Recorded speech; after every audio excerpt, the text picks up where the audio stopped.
And the internet is one of the best leverages. But the problem is most people have not studied how to really leverage yourself with the internet. Whatever you have, you can sell anywhere. You know, it's like when I sell my book and wake up and it's sold. I don't even know it. Because it's out there for people to get it. You know what I'm saying? You don't have to build a brick and mortar edifice. That's one of the beautiful parts of this. You know what I'm saying? You don't have to pay the rent or lease a building. Build your website. You know, build you an app. Facebook is free. You can put your fan page up, a YouTube channel, LinkedIn profile. You know, see, I'm everywhere. I mean, when I spoke at a college, a girl asked me a question, and she said she Googled me, and she said, Tim, you have the whole page of Google. So I'm probably on the second page, too. But what I understand is Google loves videos. And so I have a lot of videos on YouTube, and I keep adding them. You know what I'm saying? And it's content. Google loves that. And a lot of people don't know that YouTube is working on a channel, actually a channel on TV. And if you got your information out there, you can have your own channel. So it's at the point where you can have your own platform. You know what I'm saying? You have it now, but more so the way everything is going, the way technology is moving. So it should be no reason why somebody is stumbling. They just haven't took the time to investigate, to do their research on, okay, how do I leverage myself on the internet? How do I market myself? How do I brand myself? How do I advertise myself? That's what I'm an expert in. I teach you how to do that all the time.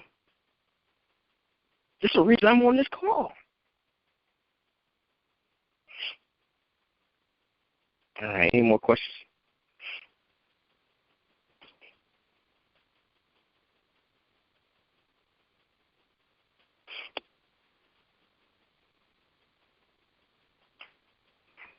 I love the question y'all asked. Really, really, really good question.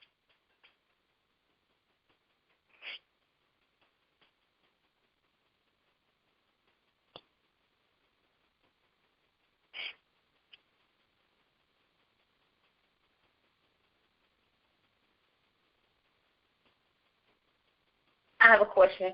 What do you tell a young person? Well, how would you, as far as telling young people? Because you know you have some young people who have big dreams, but they may come from a background where their parents, you know, feel like the realistic way of life, the realistic dreams is becoming a doctor or a teacher. And so, how would you influence, or what would you tell a young person who they know what they want in life, and they really, this is what they want to go to college for and everything, but they do have parents who are saying that's unrealistic? Well, actually both of them are right. It just needs to be, you know, kind of organized. The student should be unrealistic, you know, but they should be to the point where they're so unrealistic that they can make it happen. You know what I'm saying? And I really don't like when, especially parents, and it's going to happen. It happens a lot. I mean, I know a lot of successful people. This has happened because it happened to me. They tell you that, you know, to try to, you know, secure you. You know what I'm saying? To the point where they don't want you to get hurt. You know what I'm saying? You know, it's like a, you know, somebody, a woman and it's a boy, and he's riding a bike for the first time. She don't want him to fall. Well, that's part of it. You're going to get back up. That's part of it. You know what I'm saying? That's how you learn. When it hurts so bad, you know, you learn how to ride. I don't want to fall again. It's that simple. You know what I'm saying? And you're going to have, you know, not just parents, but friends, relatives, coworkers. They're going to throw monkey wrenches, you know what I'm saying, in your gearbox. They're going to throw sand in your gas tank. They, you know, sugar in your gas. I mean, it's going to happen. You know what I'm saying? But what I would tell them is that's going to happen. You know, that's the realistic part of it. What you have to realize is this. You have the option to look at it and you use that as fuel. You know, and one thing I would tell them is don't tell anybody what you're going to do. I'm going to tell you, that's one of the best things that have helped me.